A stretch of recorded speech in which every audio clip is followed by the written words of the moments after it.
On va commencer ? Je t'écoute, je suis prête. Et si on pouvait aider la planète avec sa fourchette et avoir un impact sur la société à chaque bouchée ?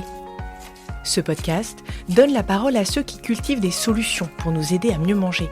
Chaque mois, ils nous livrent ici les ingrédients d'une alimentation durable et ils apaisent notre faim de mieux comprendre, enfin, ce qu'il y a dans nos assiettes.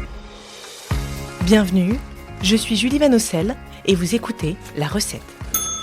La recette La recette de quoi, du bonheur ? Alors on parle bien d'une recette de cuisine. J'aimerais bien qu'on me donne la recette. La recette que j'essaye d'appliquer tous les jours. Alors j'en ai plein des recettes. Donc je vais vous donner la recette la plus simple.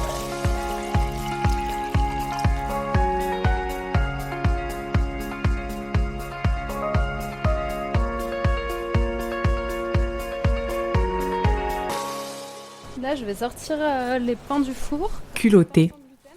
Savez-vous ce que veut dire culotter une poêle ou une casserole ?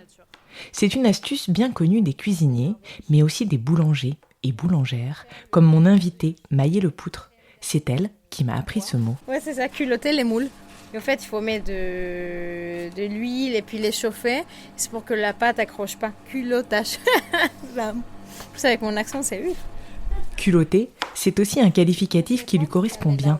Maïe a su quitter son Mexique natal pour venir étudier en France avant de se reconvertir, puis d'ouvrir sa propre boulangerie si singulière.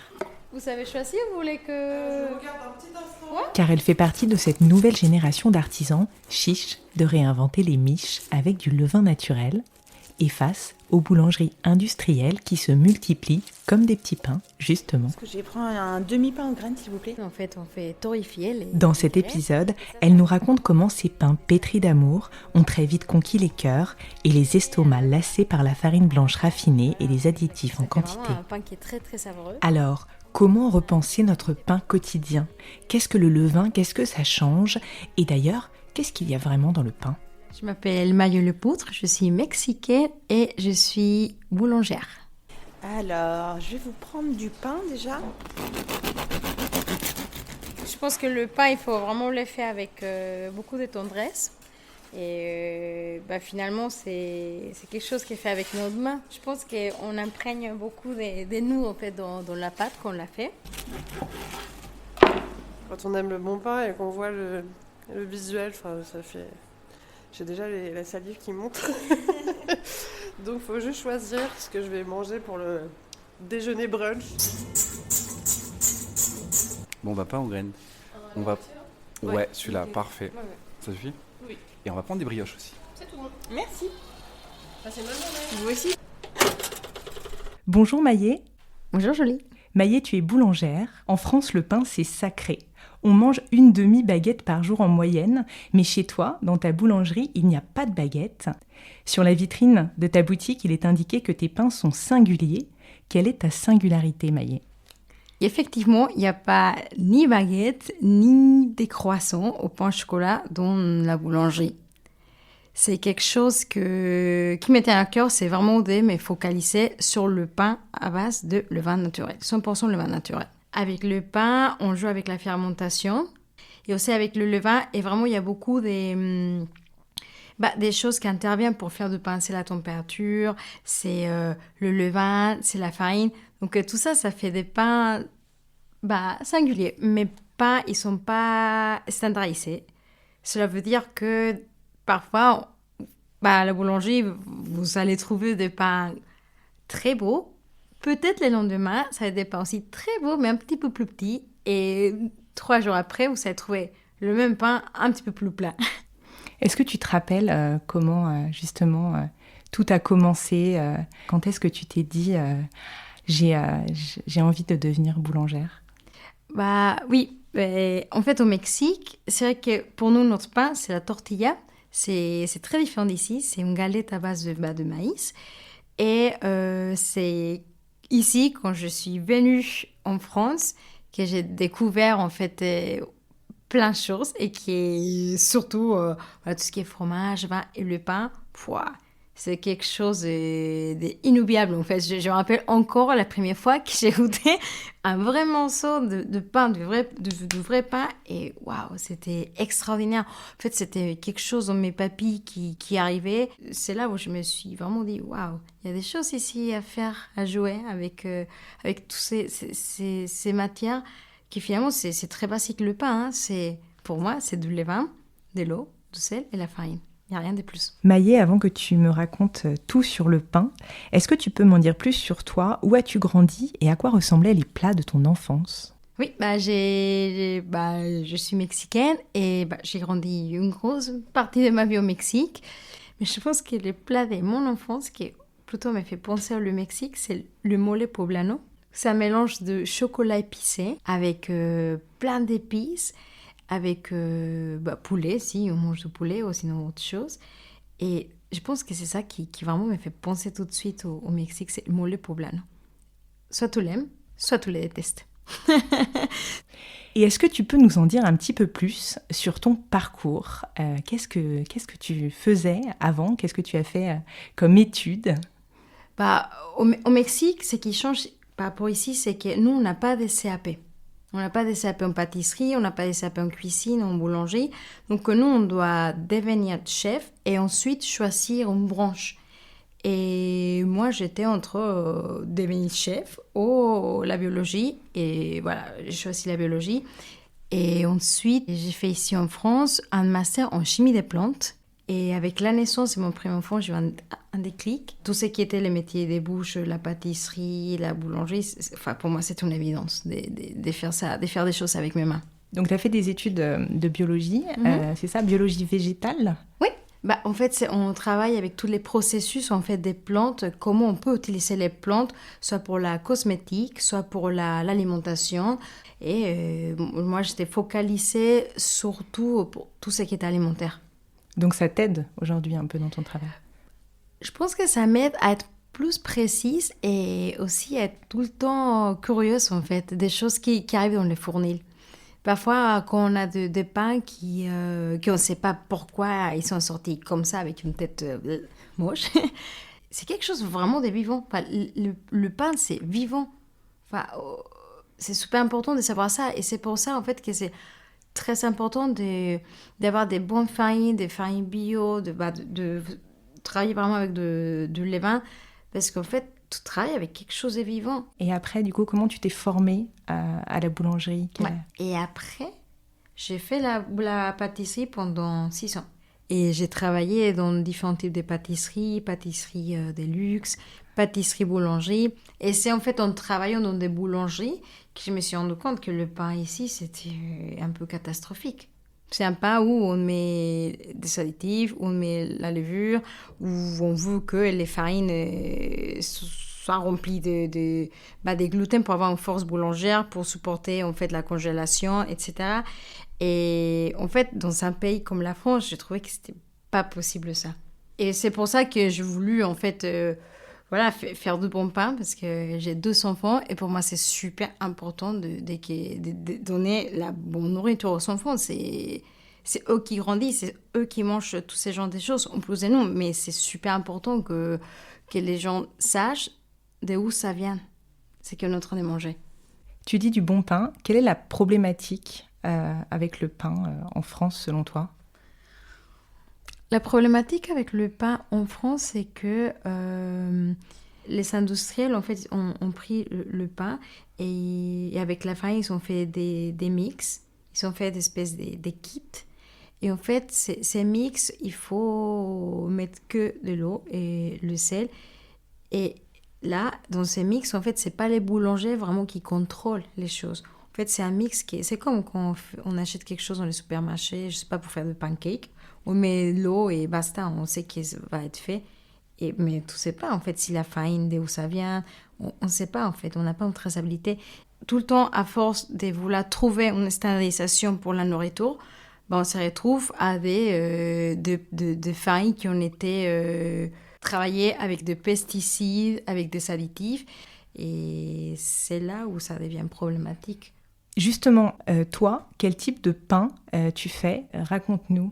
Ensuite, après tout mon parcours, j'étais à l'école de l'IDB, c'est l'école internationale de boulangerie, qui nous apprend comment faire du pain au levain. C'est vraiment, nous on apprend à faire vraiment, d'utiliser le levain pour faire du pain. Et ici dans le CAP boulangère en France, c'est quelque chose qui a été oublié. Donc en fait, quand on suit un parcours normal en CAP boulangerie, ils montrent comment faire du pain avec la levure. Et voilà, cette école-là, l'école internationale de boulangerie, ils nous apprennent en fait vraiment à comment faire de bon pain avec de levain naturel, sauvage. Tu veux dire que dans les boulangeries aujourd'hui, on n'utilise pas forcément de levain, on utilise de la levure. Qu'est-ce que ça change d'utiliser du levain ? Pourquoi tu as choisi cette école où on t'apprenait à utiliser le levain ? Est-ce qu'on peut voir la différence entre un pain fabriqué avec du levain ou avec de la levure, par exemple ? Un pain qui est fabriqué avec la levure n'a pas du tout les mêmes arômes qu'un pain en levain. Pour moi, la première chose qu'on voit, c'est les arômes. C'est quelque chose vraiment de très révélateur dans un pain au levain. Et ensuite, c'est un pain qui est très digeste, parce qu'en fait, le levain, il fait déjà cette partie des prédigestions de tous les gluten. Donc, une fois qu'on le mange, c'est pas lourd pour le corps. Aussi, c'est la conservation. C'est grâce au levain, on a un pain qui peut se conserver très, très longtemps. Et ça, c'est super important. C'est pas un pain qui va devenir dur 3 heures après. C'est un pain qu'on peut conserver plusieurs jours. Maïe, tu parles beaucoup de levain. C'est quoi le levain, en fait ? C'est quoi la recette du levain ? C'est de l'eau, c'est de la farine. Et en fait, c'est quelque chose qu'on alimente tous les jours. Et en gros, c'est des bactéries et des levures qui poussent, qui grandissent pour en fait créer un écosystème qu'après on va ajouter à la pâte. Il y a différents types de levain. Il y a de levain de seigle, de blé, de petites épeautres. Et aussi, il y a des levains qui sont durs, pâteux, liquides. Enfin, c'est un monde, le levain. Dans les boulangeries, et c'est pas souvent utilisé parce que ça prend du temps en fait de créer un levain, ça prend du temps et finalement le levain c'est comme un bébé. Enfin, il faut les nourrir, il faut les protéger, il faut vraiment les coucouner parce que c'est comme un bébé en fait. Et il n'y a pas le temps pour certaines boulangeries de faire ça. Et parce que si, en fait, quand on utilise la levure, en fait, on a des pains très vite, qui poussent très vite. Et voilà, c'est par exemple quand on voit les baguettes, tout le monde utilise la levure parce que c'est rapide, parce que ça fait pousser le pain très vite. Mais finalement, tu peux avoir aussi des pains qui sont fades. Enfin, il n'y a pas les mêmes types de arômes, il n'y a pas le même type de conservation que tu peux avoir, en fait, quand tu utilises le levain. Et aussi, c'est que dans la législation française, tu peux dire que tu utilises le levain et ensuite il s'ajoute de la levure. Donc en fait, là en France, si tu ajoutes la levure, tu ne dois pas forcément dire à tes clients que tu utilises ça. Alors que pour moi, c'est super important de dire que tu l'utilises. En fait, je pense qu'il faut être très transparent avec les clients. En fait, ça c'est super important. Il n'y a pas tous les boulangers qui font ça. Tu veux dire qu'il n'y a pas d'obligation légale pour les boulangers de spécifier s'ils utilisent de la levure, du levain ou tel type de farine ? Ouais, mais non, il n'y a pas ça. La législation, c'est marqué que si tu utilises un pourcentage minimum de levure, en fait, tu n'es pas obligé à le dire. Donc, tu peux dire que tu fais de pain au levain, même si tu mets quand même la levure. Après, il y a des très bons pains avec la levure. Simplement que ce n'est pas le même type des processus que tu amènes pour faire du pain 100% levain qui est fait avec un pain où tu utilises la levure. C'est pas du tout la même chose. Donc aujourd'hui, tu as créé ta propre boulangerie, Maïe. Quelle est la recette de ton pain ? Sur la devanture de ta boulangerie, il est écrit « de la farine nourrissante, de l'eau, du levain naturel, du sel, des biscottos et du thym ». C'est ça la recette de ton pain ? Oui, ça c'est la recette de pain de Bonomia. C'est la farine bio, sans pesticides, sans additifs. C'est quelque chose qui pour moi est très important parce que c'est ça en fait qu'on va manger, c'est la farine, de l'eau. C'est de l'eau filtrée parce que aussi l'eau c'est super important pour le levain. Du sel, ça c'est très important. mais pas beaucoup de sel parce qu'ici aussi, très souvent, le pain peut être très salé pour donner plus de goût, alors que, voilà, avec les fermentations, on n'a pas besoin de ça. Des biscottos parce que, voilà, il faut avoir aussi un peu la force pour sortir la pâte tous les jours du pétrin. Et, ouais, enfin, du temps, parce qu'on a besoin de faire le levain, de le faire son petit travail. Tu as dit un pain sans additifs. Tu as dit c'est très important pour moi. Pourquoi c'est important justement d'avoir un pain le plus naturel possible ? Parce que c'est quelque chose qu'on met dans notre corps en fait. Et c'est quelque chose qu'on mange tous les jours. C'est marrant parce qu'avec les pains, je trouve pas que les gens se posent beaucoup de questions. Là récemment, oui, il commence à y avoir une prise de conscience par rapport au pain, mais je pense aussi que le pain, exactement, c'est un peu sacré. Parfois, les personnes évitent en fait de poser de questions. Je pense que c'est très important de poser des questions de la farine, ça vient de où ? Est-ce que c'est du levain ? Est-ce que c'est la levure ? Est-ce que c'est les deux ? Est-ce que c'est un levain 100% naturel ? Ou est-ce que... comment vous faites ? Quand nous, comme boulangères, en fait, on travaille avec des éléments qui sont très bruts, en fait, comme la farine, l'eau, le sel. On doit savoir répondre à ce genre de questions. Parce qu'il n'y a pas plus facile et plus naturel que le pain. Et c'est important que les gens sachent ça. Qu'il ne faut pas hésiter vraiment à poser des questions.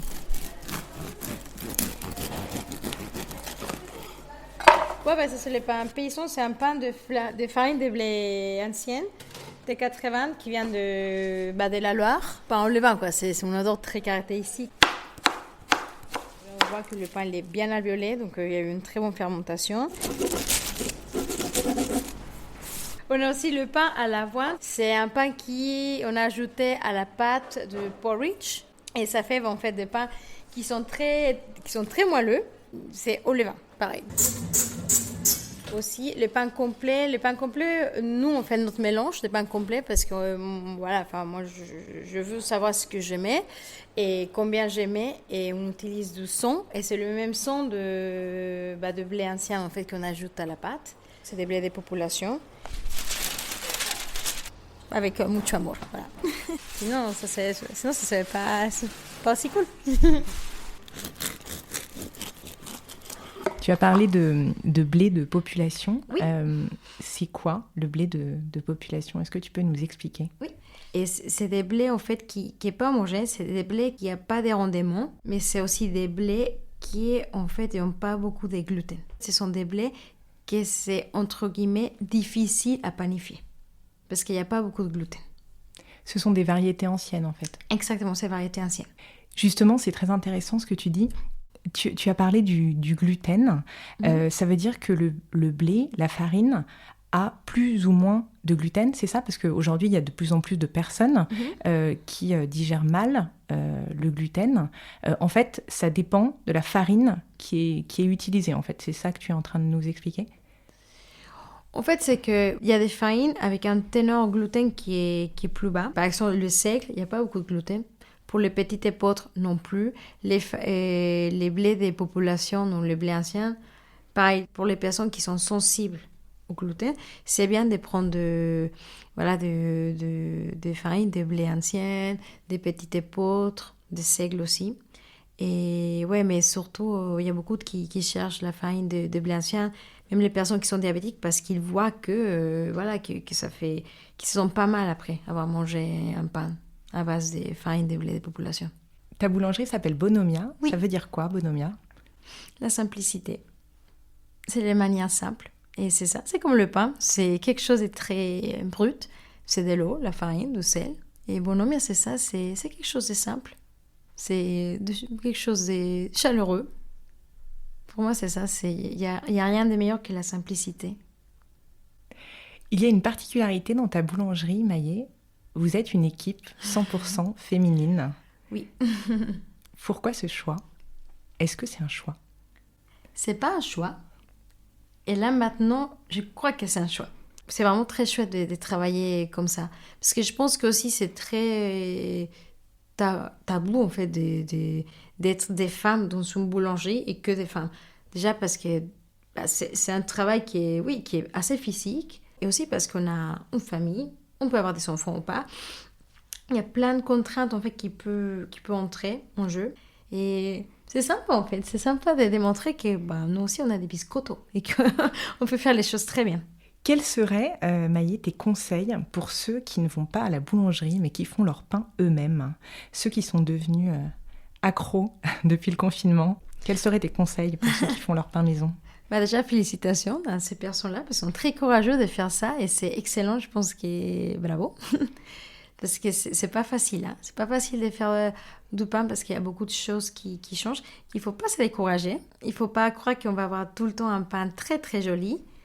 Et que il faut pas hésiter à poser des questions aux boulangères qu'on est à côté.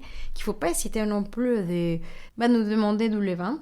C'est très bien déjà de faire du pain chez nous, c'est excellent. Je pense que ça c'est bien pour commencer à changer les idées. Et pour se rendre compte du travail qui doit être fait pour faire du pain. De quoi es-tu le plus fière aujourd'hui, Maïe?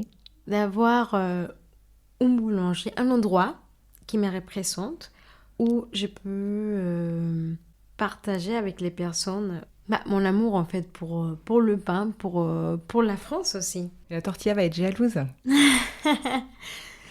Ouais, sûrement, mais bon, là, il faut que... Je dois avouer que je préfère plus le pain au levain que la tortilla. Même si c'est très bon, hein, mais un pain au levain avec un bon fromage, waouh. Maïe, ce podcast s'appelle La Recette. Quelle recette voudrais-tu nous donner aujourd'hui ou aurais-tu aimé qu'on te donne?